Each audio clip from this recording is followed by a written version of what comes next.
الشيطان الرجيم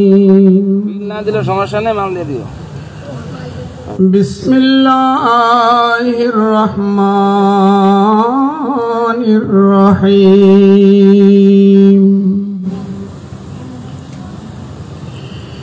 الحمد لله رب العالمين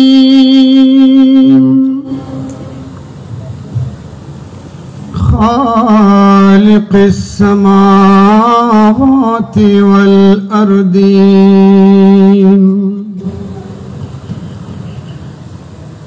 والصلاة والسلام على سيد الأنبياء والمرسلين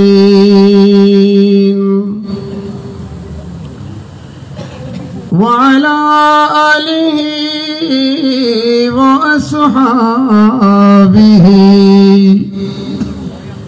وأزواجه وذرياته وأهل بيته أجمعين أما بعد فقد قال الله تعالى عز وجل وعلا في شان حبيبه مخبرا وآمرا إن الله وملائكته يصلون على النبي يا أيها الذين آمنوا صلوا عليه وسلموا تسليما صلى الله على سيدنا محمد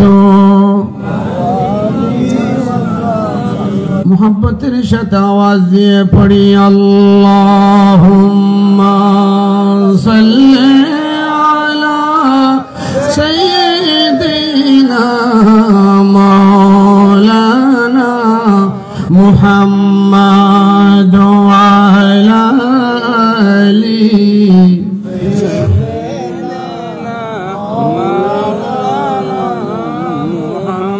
माठ भर्ती आमरा दरुद शरीफटा যদি আমাদের থেকে বের না হয় আর কার কাছ থেকে আশা করা যায়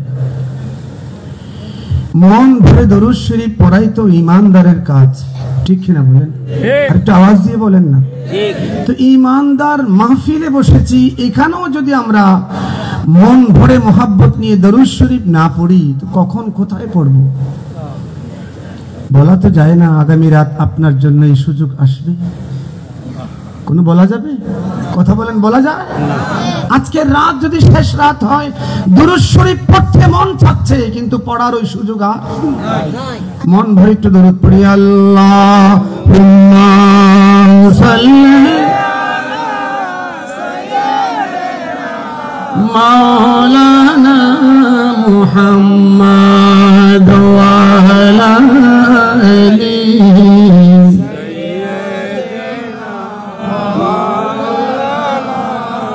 नेमती बाढ़ता जिस सिमत वजी शान हो गया साथ ही मुंशी रहमत का कलम दान हो गया अल्लाहुम्मा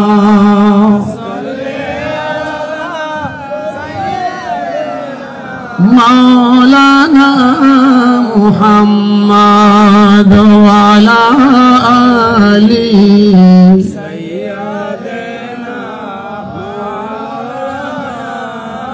आज ले उनकी पनाह आज मदद मांग उनसे फिर न मानेंगे क़यामत में अगर मान गया। अल्लाहुम्मा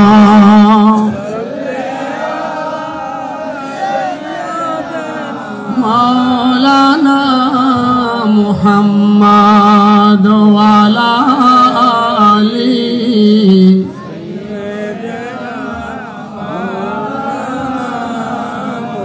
और तुम पर मेरे आका की इनायत न सही। नजदी हो कलमा पढ़ा नेका भी एहसान हो गया। अल्लाहुम्मा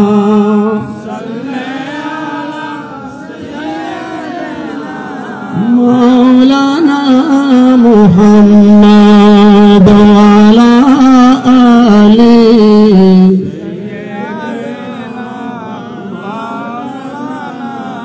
सलातुन या रसूलल्लाह अलैकुम। जहां रोशनास अज जमाले मुहम्मदो दिलम जिंदा शुदो अजो वसाले मुहम्मदो सलातुन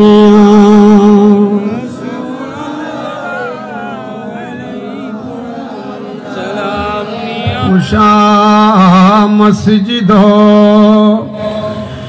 मिंबरो खानकाहे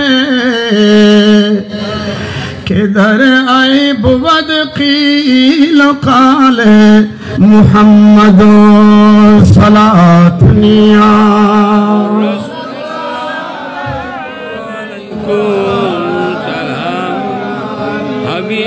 बिस्मिल्लाहिर्रहमानिर्रहीम।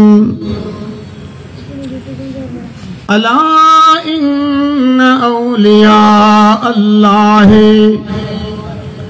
ला खौफुन अलैहिम वला हुम यहज़नून। अल्लज़ीना आमनू व कानू यत्तक़ून। सदक़ल्लाहु मौलानल अज़ीम व सदक़ा रसूलुहुन नबियुल करीम व नहनु अला ज़ालिका लमिनश शाहिदीना व शाकिरीना वल्हम्दुलिल्लाहि रब्बिल आलमीन। रब्बि सल्लि व सल्लिम व बारिक अलैहि। अल्हम्दुलिल्लाह। एशिया ख्यात এই আধ্যাত্মিক প্রতিষ্ঠান লাখো লাখো ভক্ত আশিকিনের এই ঠিকানা চট্টগ্রাম আলামিন বাড়িয়া দরবার শরীফের মহান মুর্শিদ হযরত শাহজি বাবাজান কিবলা আলম কুদ্দুসা সিররুল আজিজের প্রাণ প্রিয় আব্বাজান কিবলা শাহ সুফি সৈয়দ আব্দুর রহিম রহমতুল্লাহ তাআলা আলাইহির সালানা উরসে পাক উপলক্ষে আয়োজিত আজকের এই আজিম শান নূরানি ঈমানি রূহানি ইরফানি মাহফিলের মধ্যমণি আমাদের সকলেরই সরতাজ মুহসিন আহলে সুন্নাত रहनुमाए शरीयत व तरीक़त मुर्शिदे बरहक हजरत शाह सूफी सैयद बदरुद्दुजा बारी साहिब किबला मुद्दाजिल्लुल आली शज्जदानशीन दरबारे बारिया शरीफ এই দরবারে পাকের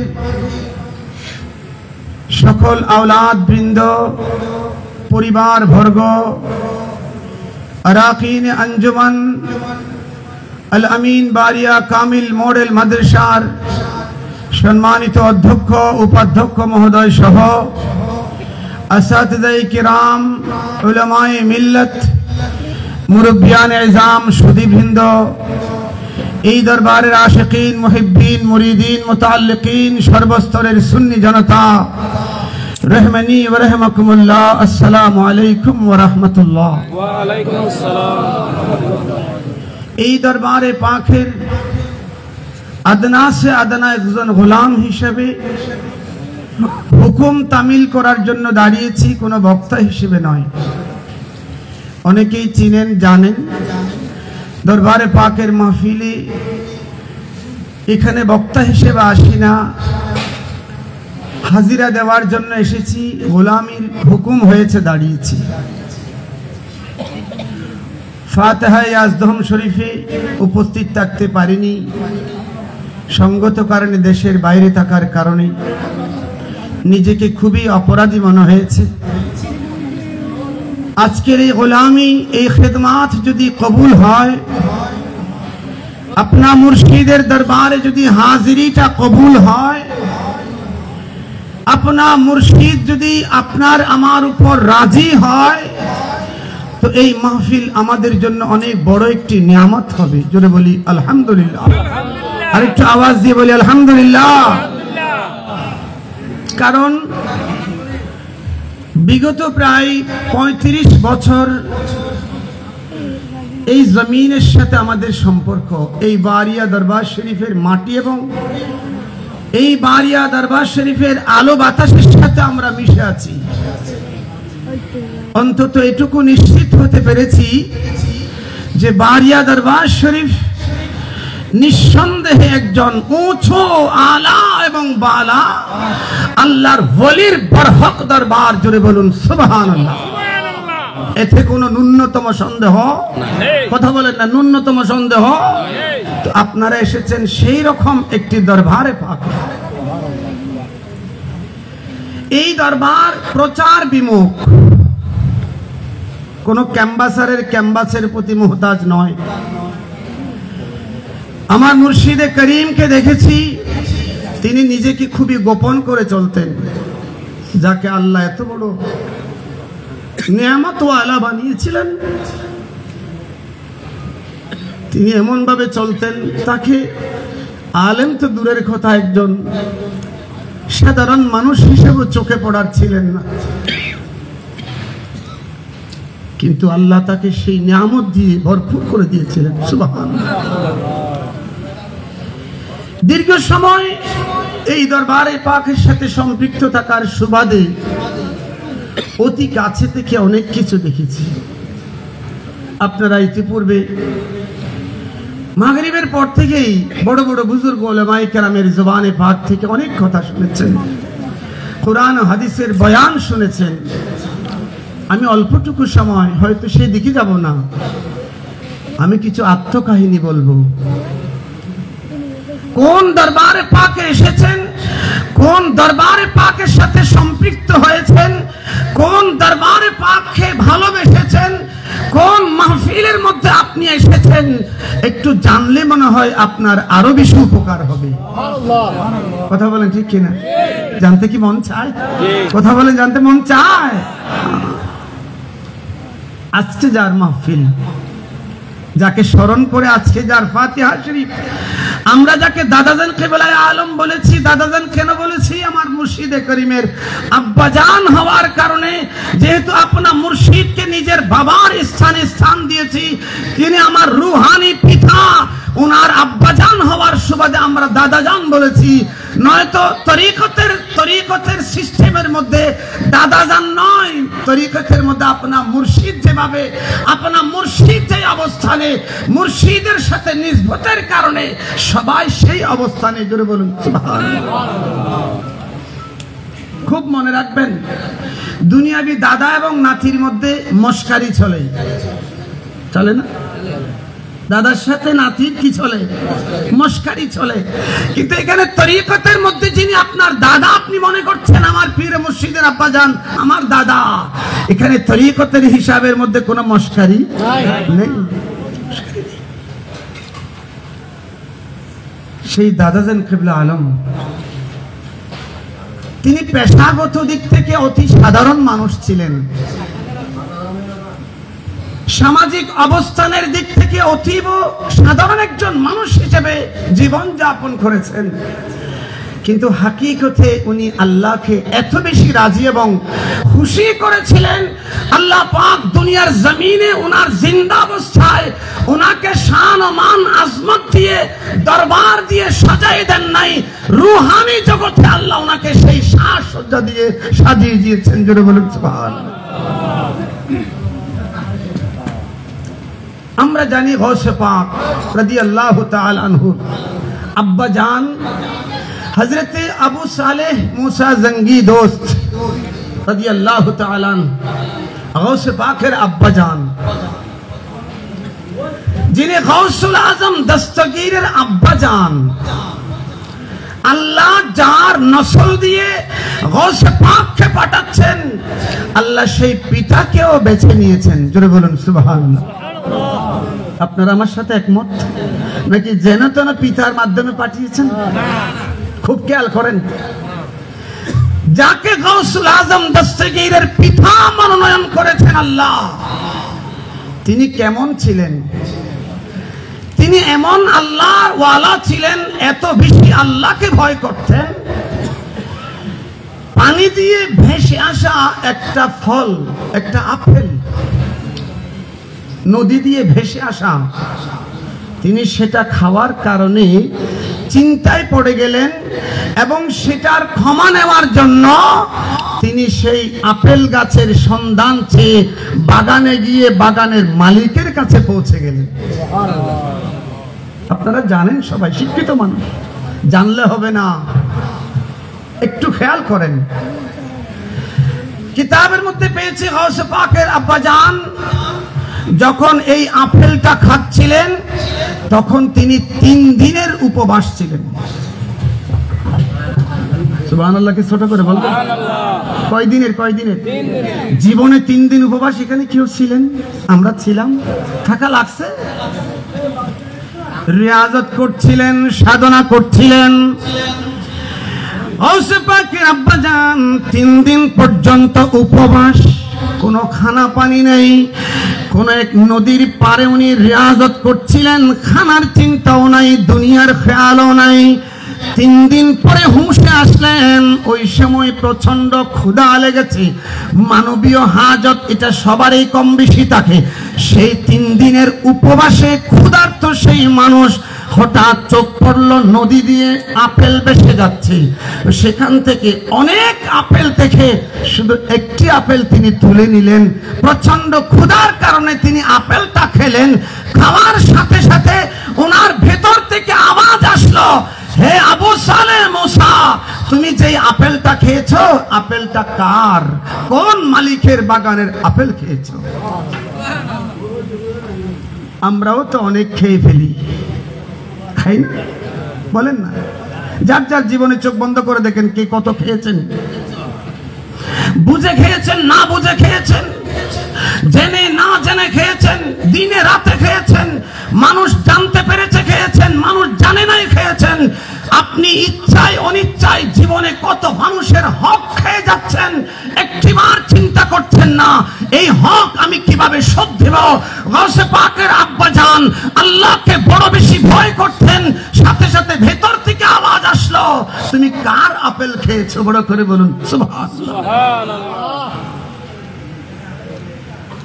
যার তার নসল থেকে আল্লাহ ওলি দেন না, যার তার নসল থেকে আল্লাহ গৌসুল আজম দেন না, যার তার নসল দিয়ে গরিব নওয়াজ সরকার আজমির হয় না, যে সেই নসল দিয়ে সৈয়দ আব্দুল বারী শাহজি বাবাজান হয় না, আল্লাহ আল্লাহর ওলি পাঠানোর জন্য সেভাবে নসল পয়দা করেন। বড় করে বলুন সুবহানাল্লাহ।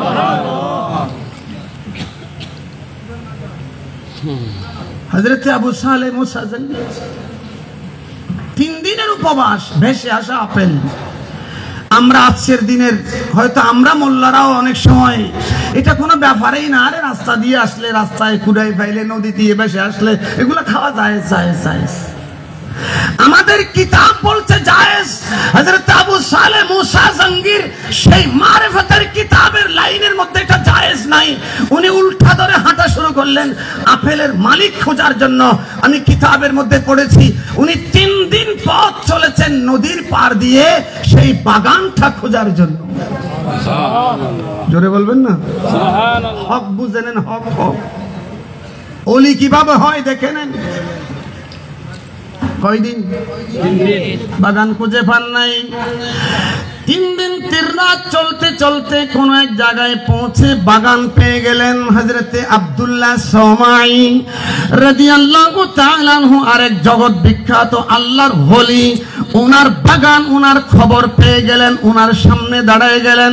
হুজুর আমি এসেছি আপনার বাগান থেকে একটা আপেল, ভেসে যাওয়া আপেল আমি খেয়ে ফেলেছি, আমি ক্ষমা নেওয়ার জন্য এসেছি।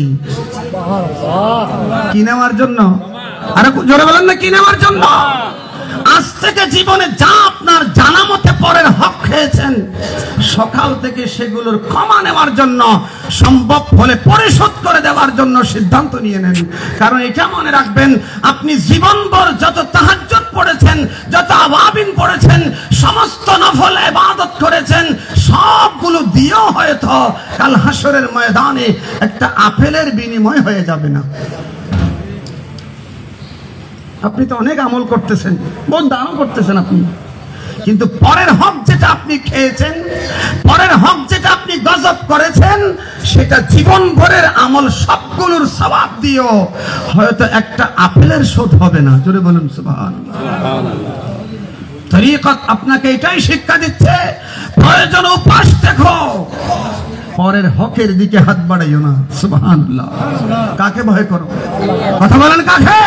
এই আল্লাহকে যারা ভয় করে তারাই আল্লাহর ওলি হয়। জোরে বলুন সুবহানাল্লাহ। বলেছেন হুজুর একটু মাফ চাওয়ার জন্য আসছি। উনি চিন্তা করলেন যে জীবনে তো আমার গাছ থেকে কত হাজার হাজার আপেল এরকম বেশে গেছে, এই আপেলগুলো কতজনে খাচ্ছে হিসাব নাই। আজকে একটা আপেলের জন্য মাপ চাইতে আসলো। খোঁজ নিলেন, বাবা তোমার বাড়ি কোথায়? ঠিকানা বললেন, সেই 3 দিনের পথের দূরত্ব। সেই সব কিছু শোনার পর ইনি তো আল্লাহর ওলি, একবার রুহানিয়তের বেলায়েতের নজর দিয়ে তাকালেন, দেখলেন এটা তো সাধারণ যুবক নয়, এটা তো গৌসুল আজমের আব্বাজান হবেন। জোরে বলুন সুবহানাল্লাহ। এর ভিতরে তো বেলায়েতের নূর চমকাচ্ছে। কি চমকাচ্ছে? বেলায়েতের নূর। সিদ্ধান্ত নিলেন, বাবা তোমাকে ক্ষমা করব একটা শর্তে, এখন নয় ক্ষমা, আমার এখানে 10 বছর এই বাগানে তোমাকে থাকতে হবে। কয় বছর? 10 বছর তুমি এখানে ডিউটি দেবে, এরপর আমি চিন্তা করব তোমাকে মাফ করা যায় কিনা। কয় বছর? 10 বছর। কিসের বিনিময়ে? আপেলের। জোরে বলতে হবে। আপেলের বিনিময়ে। একটা আপেল বাজার মূল্য সর্বোচ্চ 50 টাকা। সেই আপেলটার জন্য ওনাকে প্রস্তাব করা হয়েছে 10 বছর ডিউটি দিতে হবে, তারপরে চিন্তা করে দেখবো ক্ষমা করা যায় কিনা। সুবহানাল্লাহ। সুবহানাল্লাহ। রাজি হয়ে গেলেন, কারণ দুনিয়ার জমিনের 10 বছর গোলামি হাসরের ময়দানে আটকে যাওয়ার চাইতে অনেক দামি। হাসরের ময়দানে তো আটকে যাব, পরের হকের জন্য দাঁড়াতে হবে। আরেকজনের জমি দখল করেছি, আরেকজনের ভিটা দখল করেছি, আরেকজনের সম্পদ দখল করেছি, আরেকজনের হক মেরে খেয়েছি, ইয়েতিমের হক খেয়েছি, ভাই বোনের হক খেয়েছি। দাঁড়াতে হবে। ওখানে দাঁড়ানোর চাইতে এখানে গোলামি তো অনেক ভালো। কয় বছর? 10 বছর ডিউটি শেষ করার পর দাঁড়ালেন, হুজুর আমার 10 বছর শেষ, এবার কি আমি যেতে পারি না? বাবা 10 বছর পরে তো চিন্তা করবো বলছি। সুবহানাল্লাহ। বাবা আরো 2 বছর, আরো কয় বছর? 2 বছর। কারণ কেন? ওই যে মনে মনে যেটা প্ল্যান করেছেন, উনি ওনার মেয়েটাকে ওনার হাতে তুলে দেবেন। সেই মেয়ের বয়স এখনো বিয়ের পরিণত হয়নি, সেই মেয়েটার উপযুক্ত পাত্র এই যুবক। এই যুবকের ভিতরে আমি আল্লাহর ভয় দেখতে পাচ্ছি, এই যুবকের ভিতরে বেলায়েতের নূর দেখতে পাচ্ছি, এই যুবকের নসল দিয়ে তো গাউসুল আজম দস্তগীর আসবে দেখতে পাচ্ছি। আমি এটার কাছেই আমার মেয়ে ফুটাই দেব।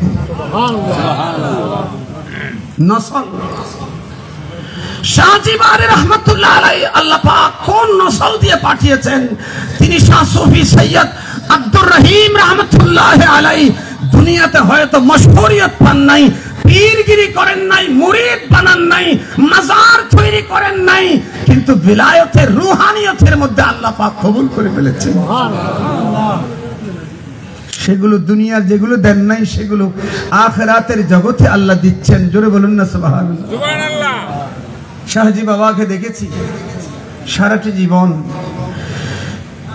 বাবাজান কিবলা আলম অত্যন্ত জৌলুস সহকারে এই দাদাজানের উরসে পাক করতেন, আব্বাজানের ফাতিহা করতেন। কেন জানেন? বাবা হিসেবে নয় শুধু, বাবা হিসেবে নয় শুধু, তিনি একজন অত্যন্ত উঁচু মানের আল্লাহর ওলি ছিলেন। সেই ওলির শান মানের জন্য এই উরসে পাক করতেন। জোরে বলুন সুবহানাল্লাহ। সুবহানাল্লাহ।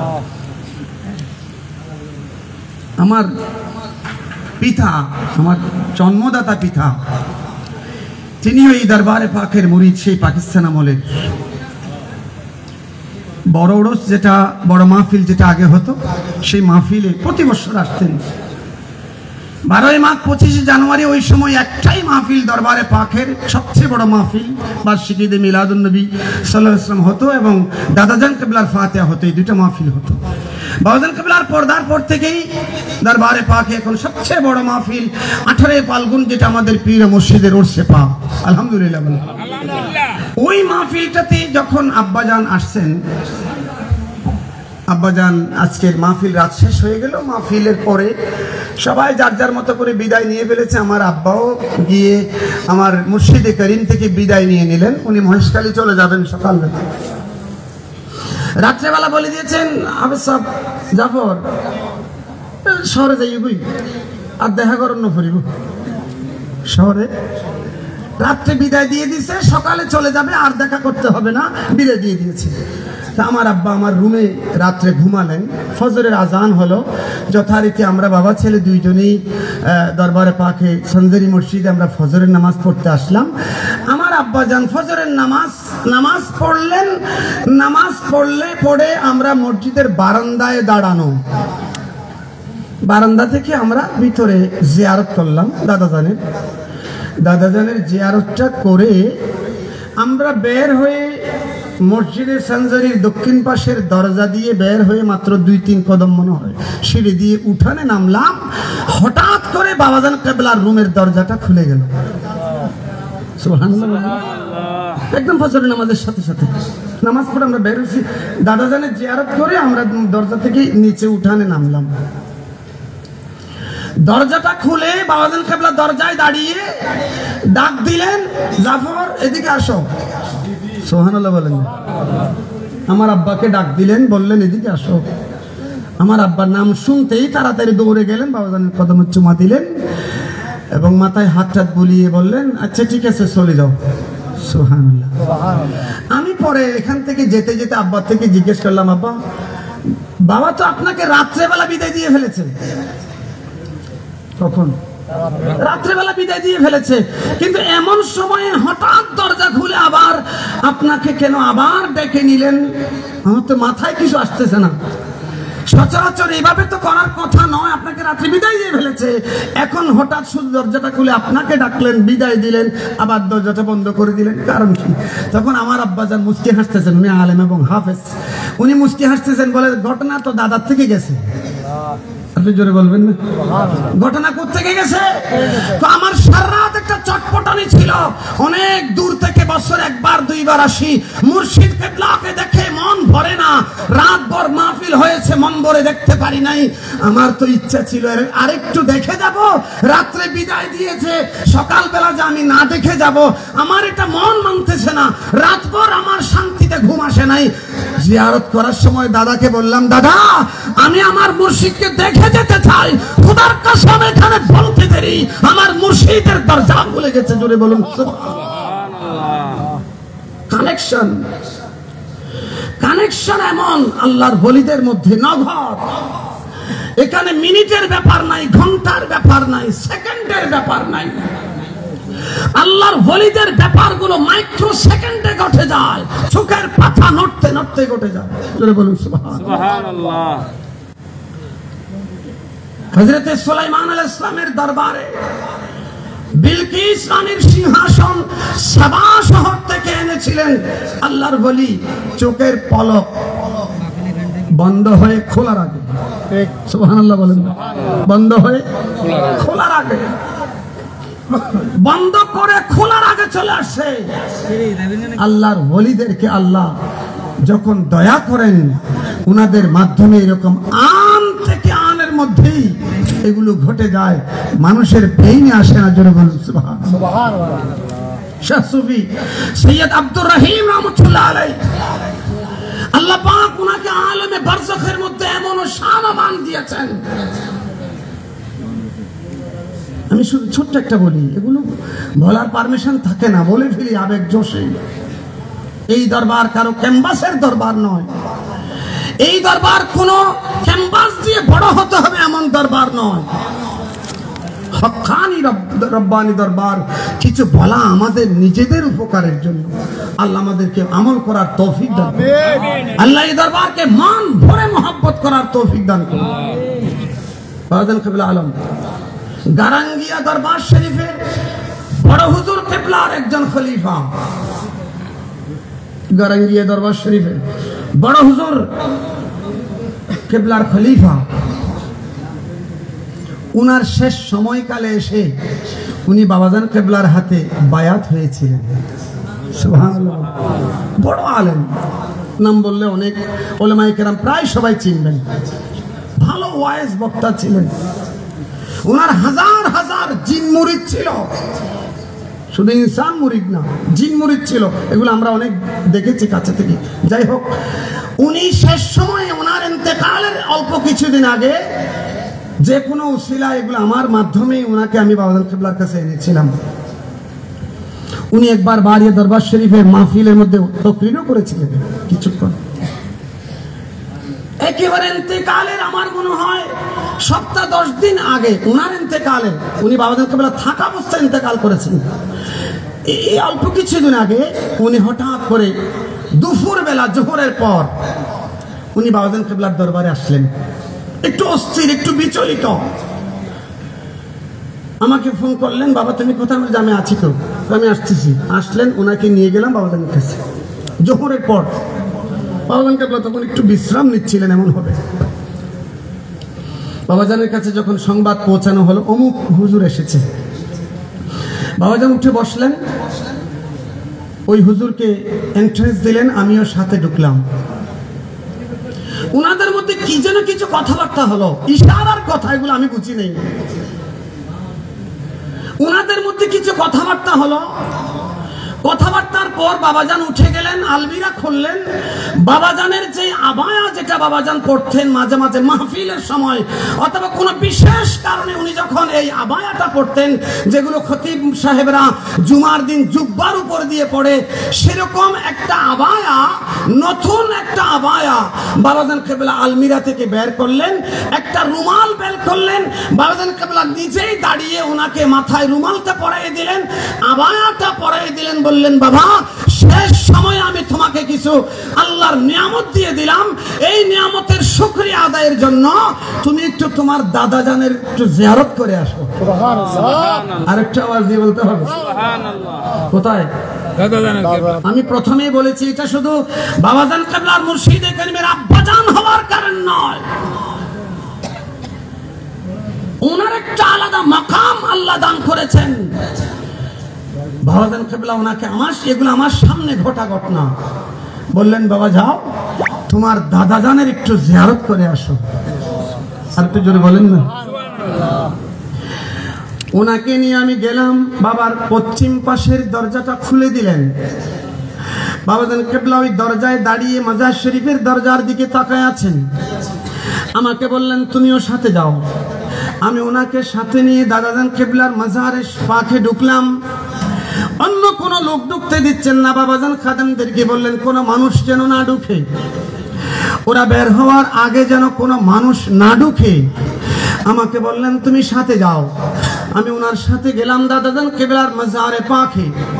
উনি সেখানে ওই সময় শুধু একটা কবর শরীফ দাদাজানেরটা, বাবাজান কেবলা আলমের তো তখন ওই জায়গাটা খালি ছিল। উনি ওই জায়গায় গেলেন, দাদাজান কেবলার কবর শরীফের কদমের দিকে, পা মোবারকের দিকে দক্ষিণ পাশের যে চিপা খালি জায়গা, ওই জায়গায় ওনার কদমে পাকের মধ্যে বসে গেলেন। বসে চোখ বন্ধ, আমিও ওনার একটু পাশে করে বসলাম। অনেকক্ষণ ধরে উনি মুরাকাবা করলেন, অনেকক্ষণ ধরে উনি কবর জিয়ারত করলেন। কোনো শব্দ নাই, সাড়া নাই, যেন একজন মৃত মানুষের মতো। আমি ওনাকে একটু মাঝে মাঝে খেয়াল করছি, উনি যথারীতি মুরাকাবা হালতের মধ্যে আছেন। মাঝে মাঝে ওনার শরীর থেকে কাঁপুনি আসছে। অনেকক্ষণ পর্যন্ত মুরাকাবা হয়ে গেল। মুরাকাবার পরে উনি এবার দোয়া করলেন, মুনাজাত করলেন, আস্তে আস্তে কদম দিয়ে বের হতে লাগলেন। আল্লাহর কসম করে বলছি, উনি মাজারে পাক থেকে বের হয়ে বারান্দায় এসে বাহির দিকে কদম দেওয়ার সময় আমার হাত ধরে বলছেন, বাবা, যার জিয়ারত করলাম, যার খবরে মুরাকাবা করলাম, উনি দুনিয়ার জমিনে থাকতে যেই পজিশনে ছিলেন, যাওয়ার পর আল্লাহ ওনাকে হাজার হাজার মুকাম উপরে উঠাই দিয়েছেন। সুবহানাল্লাহ, আল্লাহু আকবার। উনি বললেন, আমি কাশফুল কুবুরের মুরাকাবা করেছি।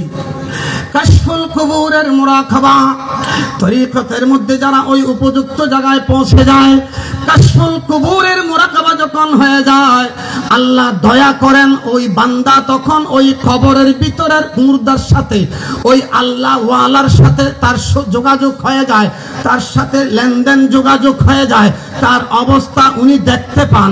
কাশফুল কুবুরের মুরাকাবা এগুলো যে কারো পক্ষে সম্ভব নয়, এগুলো প্রকৃত আল্লাহ ওয়ালা যারা ওই মকামে পৌঁছে যান, ওই রিয়াজত সাধনার মাধ্যমে এটা অর্জন করেন। ওই কাশফুল কুবুরের মুরাকাবার মাধ্যমে কবরের যিনি হালত দেখতে পান, ইনি বলছেন, আমি কাশফুল কুবুরের মুরাকাবায় ছিলাম। আমি যখন প্রথমে জিয়ারত করতে এসেছি, ওই সময় উনি এখানে ছিলেন না। ওই সময় উনি এখানে, ওই সময় উনি এখানে মাজারে পাকে ছিলেন না। উনি মদিনায়ে মুনাওয়ারায় আমার রাসূলের রওজায়ে পাকের মধ্যে ছিলেন। আমরা আসার কিছুক্ষণ পরেই উনি ওনার রওজায়ে পাকে ফিরে এসেছেন। আমি দেখতে পাচ্ছি দুনিয়ার জমিনে থাকা অবস্থায় ওনার যে পজিশন, তার চাইতে অনেক উঁচা মাকাম আল্লাহ ওনাকে দান। সুবহানাল্লাহ। বাবা, একটু খেয়াল রাখিও, একটু খেয়াল রাখিও। দুটা ঘটনাই আমার জীবনের প্র্যাকটিক্যাল ঘটনা। আমি বাবাজান কেবলার কাছে যখন সোহবতে ছিলাম, কোন কারণে যদি আমি ঠেকে যেতাম, আমার দৌড় দাদাজান পর্যন্ত ছিল। খোদার কসম, আমি দাদাজান কেবলার কাছে আরজি দিয়েছি। এটা এই জায়গায় যথারীতি এটার ফয়সালাও চলে আসছে। সুবহানাল্লাহ। হ্যাঁ, সেই দরবারে পাক, যেই দরবার কোনো নাম চায় না, যশ চায় না, খ্যাতি চায় না, জিন্দাবাদ চায় না, যেই দরবার কোনো প্রশংসা চায় না, শুধু একটা জিনিস, ভালোবাসা চায়। কথা বলেন, কি চায়? ভালোবাসা চায়। ভালোবাসবেন, দরবারে পাককে ভালোবাসবেন, মন দিয়ে ভালোবাসবেন। ভালোবাসলে সেই ভালোবাসার প্রতিদানও পাবেন। আল্লাহ আমাদেরকে তৌফিক দান করুন। সালাতুন ইয়া রাসূলুল্লাহ, সালাম নসিমা জানবে বতহা গুজরকুম যে আহওয়াল হাবিবিরা খবর কোন। সালাতুন ইয়া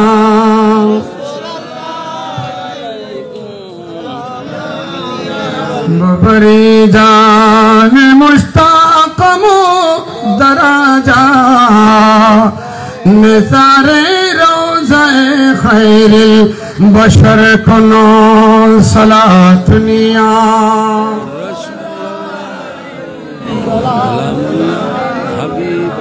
मुशर्रफ गरे चेशुद जामी से लुत्फशो खुदाई करम बारे दिगर कोनो सलात निया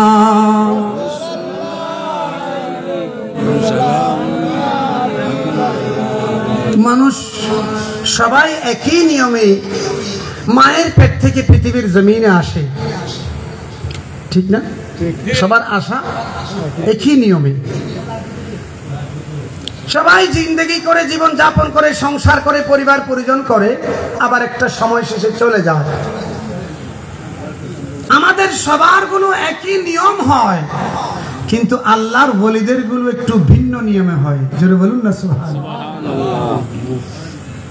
আমাদের মৃত্যুর সাথে সাথে আমাদের সবকিছু স্টপ হয়ে যায়, আর কথা বলার শক্তি, কাজ করার শক্তি, চোখে দেখার শক্তি, কানে শোনার শক্তি, কোন অঙ্গ প্রত্যঙ্গের শক্তি বাকি থাকে না।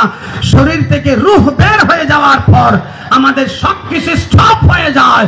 কিন্তু যারা আল্লাহর ওলি হয়ে যান, যারা আল্লাহর কাছে মকবুল হয়ে যান, তাদের গুলো স্টপ হয় না, তাদের গুলো আরো অনেক বেশি পাওয়ার নিয়ে চালু হয়ে যায়। আর একটু জোরে বলেন না। আল্লাহর ওলিরা দুনিয়াতে থাকতে যেই পাওয়ার, দুনিয়া থেকে যাওয়ার পর পাওয়ার আরো অনেক গুণ বেশি বেড়ে যায়। এটা আল্লাহ প্রদত্ত পাওয়ার। আল্লাহ যদি কাউকে পাওয়ার দেন, তিনি কি পারবেন না? কথা বলেন, পারবেন না? বাউদ্দিন কেবলা আলম পর্দা করেছেন আজকে প্রায় 20 বছর। এই 20 বছরে যদি জরিপ চালায় দেখেন, খাস খাস মুরিদ যারা অন্তর থেকে যারা ভালোবাসেন, তারা অনেকেই রাস সাক্ষী দেবে যে বাবাজান কেবলা ইন্তেকাল করেছেন। এটা জাহিরি পর্দা, নয়তো বাবাজান কেবলা মিনিটে মিনিটে মুরিদের কাছে গিয়ে তাদের সমস্যার সমাধানও করে দিচ্ছেন। জোরে বলুন সুবহানাল্লাহ। এগুলো তো কেউ কারোরটা কাউকে বলে না। এর এখানে কোনো ক্যাম্পাসও নাই, বলার দরকারও কোনো মুরিদের বলা দিয়ে ফিরের সম্মান বাড়ানোর দরকার নাই। শাহজিবারি তিনি তো জীবনে গোটা জীবনটাই পর্দার ভিতরে ঢেকে রেখেছিলেন। কিসের ভিতরে? একটু কথা বলতে হবে। হ্যাঁ, উনি একটা চাদর পরতেন, যারা দেখেছেন তারা হয়তো চিনবেন, জানবেন। বাউদ্দিন কেবলা আলম কি পরতেন? এটা কালো রঙের চাদর পরতেন। ভিতরে প্রায় সময় গেঞ্জি থাকতো, হাতওয়ালা গেঞ্জি, বা দূরে যাওয়ার সময় বাবাজান কেবলা একটা ফতুয়া পরতেন, যেটা আমাদের বর্তমান হুজুর কেবলা, মুর্শিদ কেবলা যেটা পড়েন, ঠিক ওই রকম একটা পাঞ্জাবি আর ওই রকম একটা লুঙ্গি। আমি আজকে এসেছি, এশারের নামাজ এখানে পড়েছি বা জামাত। নামাজ পড়ার পর থেকেই আমি হুজুর কেবলার কদমে গিয়ে বসেছি। আমাকে এর মধ্যে 2-3 বার বলেও ফেলেছেন, ওদিকে গিয়ে বসো, মাহফিলে গিয়ে একটু চেয়ারে বসো। আমার কোনোভাবেই মন চাচ্ছে না ওনার কদম থেকে উঠতে। সুবহানাল্লাহ। কেন জানেন? যতই যেন তাকাচ্ছি আমার মুর্শিদকে দেখতে পাচ্ছি। আরেকটা আওয়াজ দিয়ে বলে, খোদার কসম আমি কোন ধরনের বাক বাড়িয়ে বলছি না, কোন ফায়দা লুটার জন্য বাড়িয়া দরবার শরীফে মাইকে দাঁড়িয়ে কথা বলছি না। যতক্ষণ দেখতেছি আমি শাহজি বাবাজান কেবলাকে কাছে থেকে যেভাবে দেখেছি, বসে বসে যেন আমি আমার মুর্শিদকে দেখছি। সুবহানাল্লাহ। একই বেশ, একই টাইপের কথা, একই টাইপের হাত পা নাড়ানো, সব যেন একই। সেই মুর্শিদের ছবিটাই যেন বসে আছে। শাহজি বাবাকে দেখেছি, সে একটা চাদর নিয়েই চলতেন। গেঞ্জি কোন সময় এমনও দেখেছি, এটা পুকুর ছিল, যেখানে বাবাজান কেবলা শতবার, হাজার বার গোসল করেছেন। এখানে আমরা পাড়ে দাঁড়িয়ে থাকতাম, লুঙ্গি নিয়ে, গামছা নিয়ে। বাবাজান কেবলা এখানে গোসল করতেন। অতি কাছের আশেক যারা, তাদেরকে বলে দিতেন, এই দরবারে পানি পড়া লাগবে না, পিছনের পুকুর থেকে নিয়ে যান। সুবহানাল্লাহ বলেন। যেই দরবারে পানি পড়া লাগে নাই, যেই দরবারের পুকুরের পানি নিয়ে গিয়ে হাজার অসুখী রোগী ভালো হয়ে গেছে। এটা সেই দরবার। সময়ের পরিক্রমে আজকে মাঠ করতে হয়েছে, যেহেতু জায়গা সংকুলন মাহফিল করার জন্য পরিবেশ করতে হচ্ছে। এই পুকুরে বাবাজান কেবলা গোসল করেছেন। গোসল করে উঠে বাবাজান কেবলা আলম গেঞ্জি গায়ে দিবেন, গেঞ্জিটা পরার সময় হাত তুললেন, গেঞ্জি পরাই দিচ্ছি, গেঞ্জিটা দুই হাত দিয়ে ঢুকায়, মাথা দিয়ে ঢুকায় টান দিতে দেখতে কি বগলের নিচে ছিঁড়া। বাবা এটা তো ছিঁড়ে গেছে, দেখো না এখানে আলমিরার ভিতর আরেকটা গেঞ্জি পাওয়া যায় কিনা। আলমিরা, স্টিলের আলমিরা চাবি দিয়েছে। এগুলো আমার জীবনের ঘটনা। কোন দরবারে এসেছেন না জানলে আপনার ভিতরে ভক্তি আসবে না।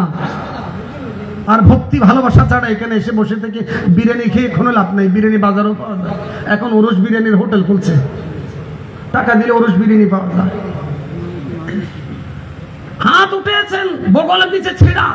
শাহজি বাবা, বাবা আরেকটা গেঞ্জি, চাবি দিয়েছে আলমিরা, খুলে দেখো আরেকটা গেঞ্জি আছে কিনা। খুলে দেখি এখানে গেঞ্জি একটাও নেই, অথচ দুদিন আগেও সেখানে গেঞ্জি দেখেছি, দুদিন আগেও সেখানে নতুন লুঙ্গি দেখেছি। আজকে নাই, গেঞ্জি নাই, হয়তো এর মধ্যেই কেউ একজন এসেছে যাকে ভালো লেগেছে তাকে দিয়ে ফেলেছে। ছেঁড়া গেঞ্জিটা আছে, ওদিকে যেটা গায়ের থেকে খুলে ভিজে গেছে ওটা আছে, আর নাই তৃতীয় গেঞ্জি নাই।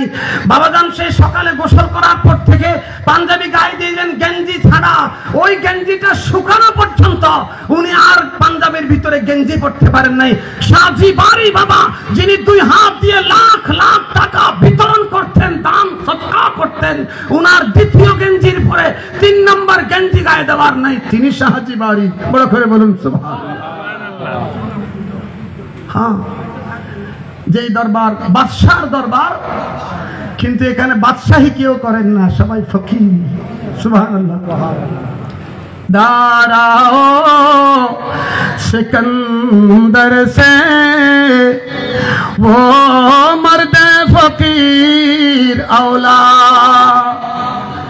दाराओ सिकंदर से वो मर्द फकीर औला, हो जिसकी फकीरी में भूए असदुल्लाही सलातनिया।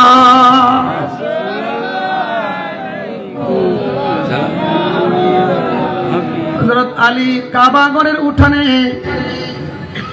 কোন এক সায়েল এসেছে ভিক্ষার জন্য, সাহায্যের জন্য। কুরাইশ কাফের যারা ছিল তারাও কাবার উঠানের এক পাশে তাদের কাছে গিয়ে সাহায্য চেয়েছে। এমন সময় তারা দেখলো কাবার মাঠে কোন এক জায়গায় হযরত আলী নামাজ পড়তেছে। তারা হাসি ঠাট্টা করে ওই সায়েলকে পাঠালো, ওই যে ওই লোকটার কাছে যাও, আমাদের সবচেয়ে বড় ধনী, তার কাছে গেলে তোমাকে অনেক কিছু দেবে।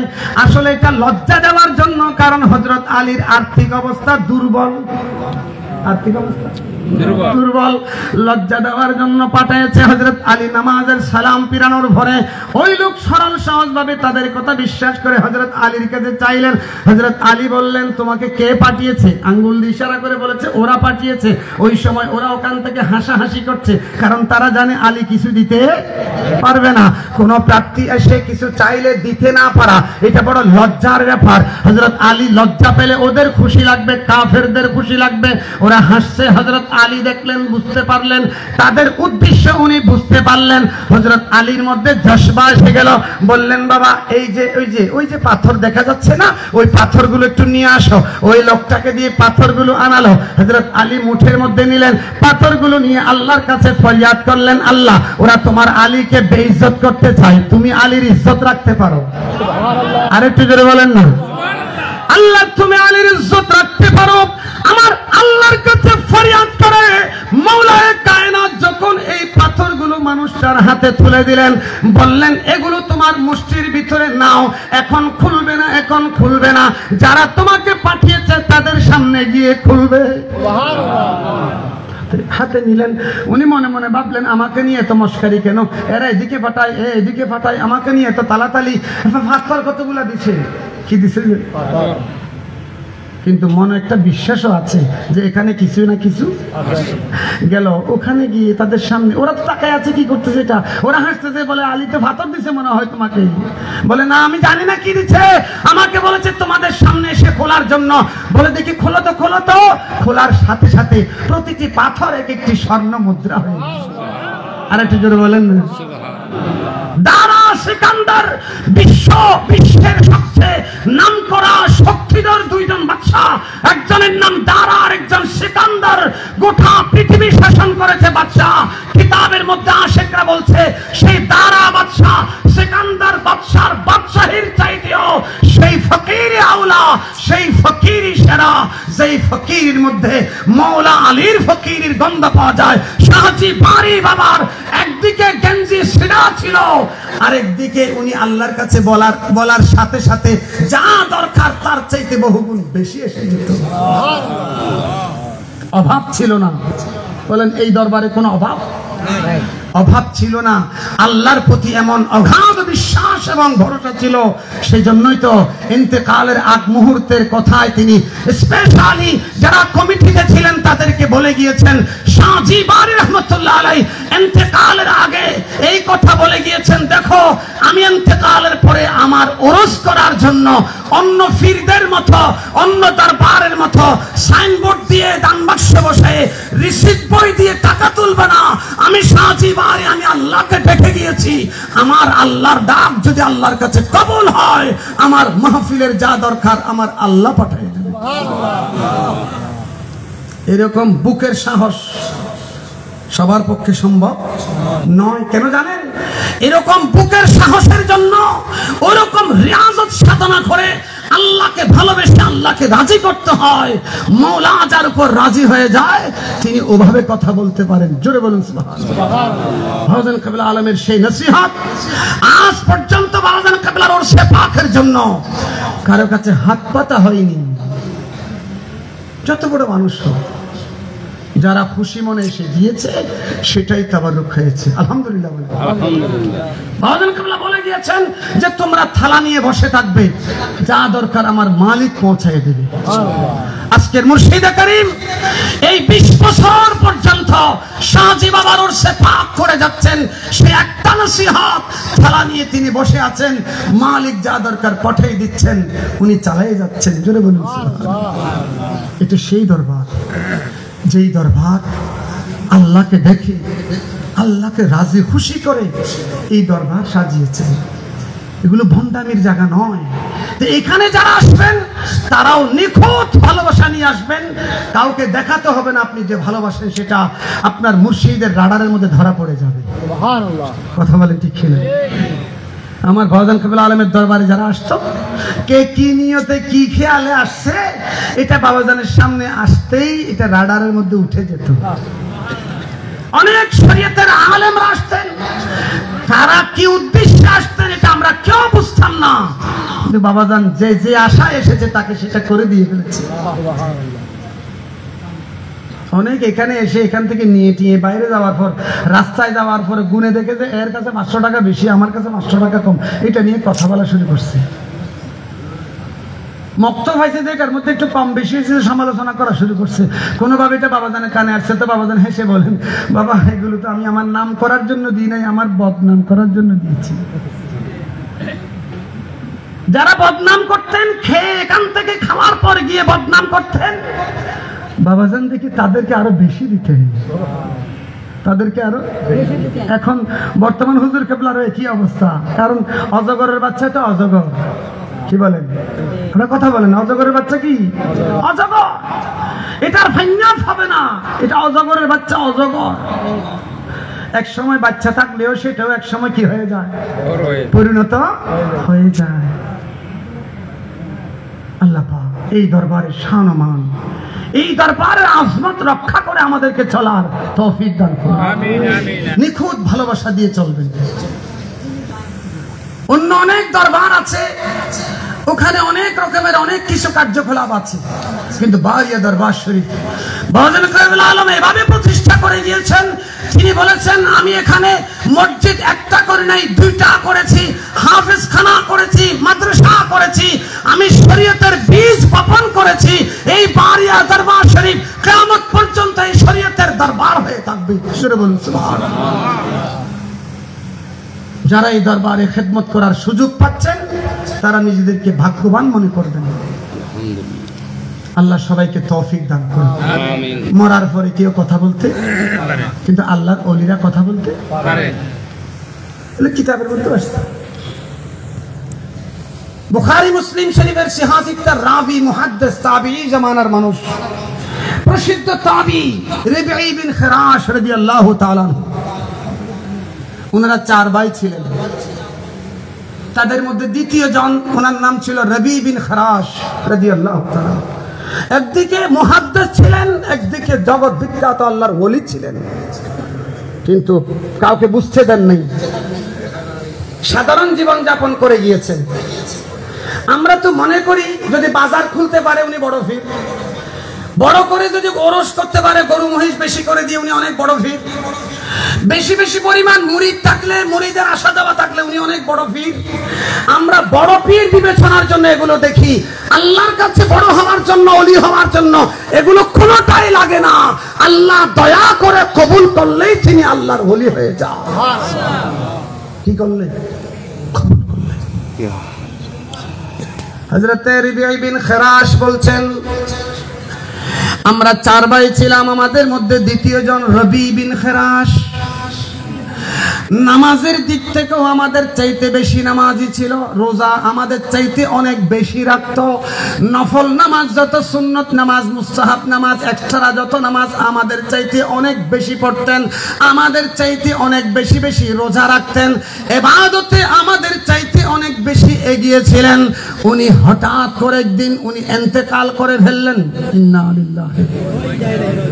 মানুষ ইন্তেকালের মধ্যে কোনো সিরিয়াল নাই, ইন্তেকালে সিরিয়াল নাই। এখন কথা বলতেছি, আগামীকাল না থাকতেও পারি, কথা বলেন ঠিক কিনা? সবার বেলায় হঠাৎ উনি ইন্তেকাল করলেন। ভাইয়েরা বললেন যে আমরা সবাই মিলে সিদ্ধান্ত নিয়েছি, দাফন করার জন্য রেডি হচ্ছি। একজনকে বাজারে পাঠিয়েছি কাফনের কাপড় কেনার জন্য। আমরা গোসলের গরম পানি রেডি করে ওই মুর্দাকে গোসল দেওয়ানোর জন্য বিছানায় তক্তার মধ্যে তাকে শোয়াইছি। আমরা গোসল দেওয়ার জন্য রেডি হলাম, হঠাৎ করে দেখতেছি তার শরীরের উপর যেই কাপড়টা ঢেকে দেওয়া হয়েছিল আপনা আপনি চেহারা থেকে চাদর সরে গেল। সুবহানাল্লাহ। মরার নাকি জিন্দা? কথা বলেন না। না না, মারা গেছে তো। কি গেছে? মারা গেছে। মারা গেছে, মারা গেছে। কাপড়ের জন্য গেছে, কাপড়ের কাপড় আনতেছে, গরম পানি রেডি করা আছে, গোসলের জন্য শোয়ানো হয়েছে, কাপড় দিয়ে ঢেকে দেওয়া হয়েছে। এমন সময় হঠাৎ করে চেহারা থেকে কাপড় সরে গেল। চেহারা থেকে কাপড় সরার সাথে সাথে দেখা যাচ্ছে রবি বিন খিরাশ। নারে তাকবীর, নারে রিসালাত, নারে গাউসিয়া, ঈদে মিলাদুন নবী, দরবারে বারিয়া শরীফ, দরবারে বারিয়া শরীফ, শাহজাদায়ে দরবারে বারিয়া শরীফ। সকলে বলি মারহাবা, আওয়াজ দিয়ে বলি মারহাবা। আমি আমার কথা শেষ করছি, সবাই বসেন। আল্লাহ আল্লাহ আল্লাহ লা ইলাহা আল্লাহ লা ইলাহা ইল্লাল্লাহ আল্লাহ। জোরে জোরে। আপনারা একটু সামনের দিকে আগে বসেন, একটু একটু, যার যার সামনের খালি জায়গাটা একটু আগে বসেন। আমাদের অনেক ভাই পিছনে দাঁড়ানো আছে, সবাই যেন বসতে পারে। একটু সামনে আগে আসেন, জিকির করতে করতে একটু সামনে আগে আসেন। আল্লাহ আল্লাহ লা ইলাহা ইল্লাল্লাহ আল্লাহ।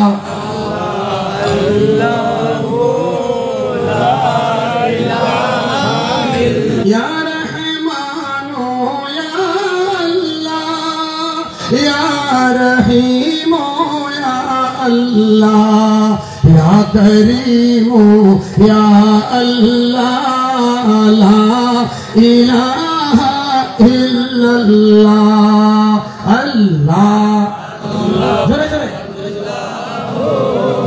لا إله إلا هو الله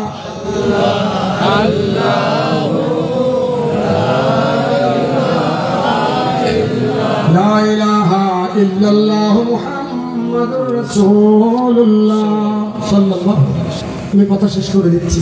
রবি বিন খেরাশের চেহারা থেকে কি হয়ে গেল আপনাদের মনে আছে? মরা মানুষ। কি মরা মানুষ? তক্তার মধ্যে শোয়াছে, গোসল দেওয়ার জন্য রেডি, গরম পানি নিয়ে সবাই রেডি। এমন সময় আপনা আপনি কাপড় সরে গেল। সবাই হঠাৎ কাপড় সরাতে ওনার চেহারার দিকে দেখলেন, দেখা গেল রবি বিন খেরাশের চোখ খোলা, জবান দিয়ে আওয়াজ বের হয়ে গেল, আসসালামু আলাইকুম ওয়া রাহমাতুল্লাহ। সালাম আসলো। ওনারা বললেন, আমরা চেহারার দিকে তাকালাম, চোখ খোলা, জীবন্ত একজন মানুষ আমাদের দিকে তাকিয়ে সালাম দিল। আমরা সালামের জবাব দিলাম, আল্লাহু আকবার বলে আওয়াজ দিলাম। মরার পরেও কি মানুষ কথা বলে? আমরা এই কথা বলতে দেরি। উনি বললেন, হ্যাঁ হ্যাঁ, মরার পরেও মানুষ কথা বলে। আর একটু জোরে বলবেন, মরার পরেও আল্লাহ যদি কাউকে দয়া করে উনি কথা বললেন। আমি জীবনে কোনোদিন মুস্কি হাসি নাই। আমি আল্লাহর সাথে ওয়াদাবদ্ধ হয়েছিলাম, আমি কতক্ষণ মুস্কি হাসবো না যতক্ষণ আমি আমার আখিরাতের ঠিকানা দেখবো না। জীবনভর মুস্কি হাসি নাই, কারণ জানি না আমার আখিরাতের ঠিকানা কোথায় হবে, জান্নাতে হবে না জাহান্নামে হবে। সুবহানাল্লাহ। আপনারা কেউ নিশ্চিত? কথা বলেন, আমরা কেউ নিশ্চিত? আমাদের ঠিকানা কোথায় হবে এটা আমরা কেউ নিশ্চিত? তো নিশ্চিত যদি না হই, যদি এমন হয়ে যায় আমাদের ঠিকানা জাহান্নাম হয়, তো আমরা কি এখানে যে হাসি খুশি আনন্দ এই সব কিছু আর আমাদের থাকবে? যদি কোনোভাবে জানতে পারেন যে আপনার ঠিকানা জাহান্নামে, আপনার মুখের হাসি আর আল্লাহর ওলি হযরত রবি বিন খেরাশ মনে মনে আল্লাহকে এত বেশি ভয় করতেন, আখিরাতের ঠিকানা উনি জানেন না। মনে মনে আল্লাহর ভয়ে এমন ভাবে ভীত ছিলেন, আখিরাতের ঠিকানা নিজের জন্য জাহান্নাম ধরে নিয়ে জাহান্নামের ভয়ে, আল্লাহর ভয়ে উনি জীবনভর শুধু কান্না করেছেন, মুখের মধ্যে কোনো হাসি ছিল না। সুবহানাল্লাহ। কিতাবের মধ্যে এসেছে হযরতে মিকাইল আলাইহিস সালাম, চারজন বড় বড় ফেরেশতার মধ্যে একজন হযরতে মিকাইল আলাইহিস সালাম, যেই দিন উনি জাহান্নাম নিজের চোখে দেখলেন, সেদিন থেকে হযরতে মিকাইলের হাসি বন্ধ হয়ে গিয়েছে। আমার নবী মেরাজের রাতে যখন মিকাইলকে দেখলেন, মিকাইলের চেহারার মধ্যে কোনো হাসি নাই, চেহারা মলিন। আমার নবী জিবরাইল থেকে জিজ্ঞাসা করলেন, জিবরাইল মিকাইলের চেহারা মলিন কেন, তার মুখের মধ্যে হাসি নাই কেন? জিবরাইল বলে, ইয়া রাসূলুল্লাহ, যেদিন থেকে মিকাইল জাহান্নাম দেখেছে সেদিন থেকে তার হাসি বন্ধ হয়ে গেছে। প্রিয় হাজিরিন, আল্লাহর ওলির দরবারে এসেছি। এই জন্য আমার নবী বলেছেন, আমি রাসূল যা জানি তা যদি তোমরা জানতে, লাযাহিকতুম কালিলা ওয়া লাবাকাইতুম কাসীরা, তোমরা খুব অল্প অল্প হাসতে, বেশি বেশি কাঁদতে। আল্লাহর ওলিদের দরবারে যারা সোহবত ইয়াফতা হয়েছেন, ওলির দরবারে আসার ভাগ্য যাদের হয়েছে, একটু হাসিটা বন্ধ করে দিয়ে আমরা কান্নাটা একটু একটু শুরু করে দিই। আখিরাতের কান্না, দুনিয়ার জন্য কান্না নয়, বউ বেটির জন্য কান্না নয়, মামলা মোকদ্দমায় জেতার জন্য কান্না নয়, ধন সম্পদ বাড়ানোর জন্য কান্না নয়, ব্যবসা বাণিজ্যের জন্য কান্না নয়, আখিরাতের জন্য একটু কান্নার চেষ্টা করি। আউলিয়ায়ে কেরাম এসেছেন আমাদেরকে সেই আখিরাতে ধনী বানানোর জন্য, আখিরাতে জান্নাতি বানানোর জন্য। সুবহানাল্লাহ। হযরত রবি বিন খেরাশ বললেন, আমি আল্লাহর সাথে ওয়াদাবদ্ধ ছিলাম, আমি হাসবো না যতক্ষণ আমার আখিরাত দেখবো না। আমি আমার রূহ কবজ হওয়ার সাথে সাথে আমার আখিরাত আমার আল্লাহ আমাকে দেখাই দিয়েছে। আমার আল্লাহ আমাকে বড় মোবারকবাদ দিয়ে রিসিভ করেছেন, বড় সুস্বাগতম জানিয়ে আমাকে বরণ করেছেন, আমার রূহকে বড় ইজ্জত সহকারে বরণের ব্যবস্থা করেছেন। আমার আখিরাতের ঠিকানা জান্নাতুল ফিরদাউস আমাকে দেখানো হয়েছে। আমি আখিরাতের ঠিকানা দেখেছি, সেই জন্য সেই সংবাদটা তোমাদেরকে বলার জন্য একটু আল্লাহ থেকে পারমিশন নিয়ে এসেছি। হে আমার ভাইরা, তোমরা দেরি করো না, আমার গোসলটা তাড়াতাড়ি দেওয়ার ব্যবস্থা করো, আমাকে তাড়াতাড়ি কাফন ভরিয়ে দাও, আমাকে তাড়াতাড়ি জানাজার মাঠে নিয়ে যাও। আমার নবী রাহমাতুল্লিল আলামিন আমার জানাজার জন্য অপেক্ষা করতেছে। আমি নবীর সাথে দেখা হয়েছে, নবী অপেক্ষা করতেছেন তোমরা দেরি করলে আমার নবীর কষ্ট হবে, তাড়াতাড়ি গোসল দিয়ে কাফন দিয়ে জানাজার মাঠে নিয়ে যাও, নবী আমার জানাজার অপেক্ষা করছে। সুবহানাল্লাহ। হক্কানি রব্বানি আল্লাহ ওয়ালা যারা, তাদের সাথে আল্লাহ এবং রাসূলের এমন নিসবত হয়ে যায়, রাসূলের সাথে তাদের এমন সম্পর্ক হয়ে যায়। শাহজি বানি বাবা রাহমাতুল্লাহ আলাইহি অদ্বিতীয় আশিকে রাসূল ছিলেন, জামানার সানিয়া ওয়াইসুল কারানি ছিলেন, এগুলো কোনোভাবে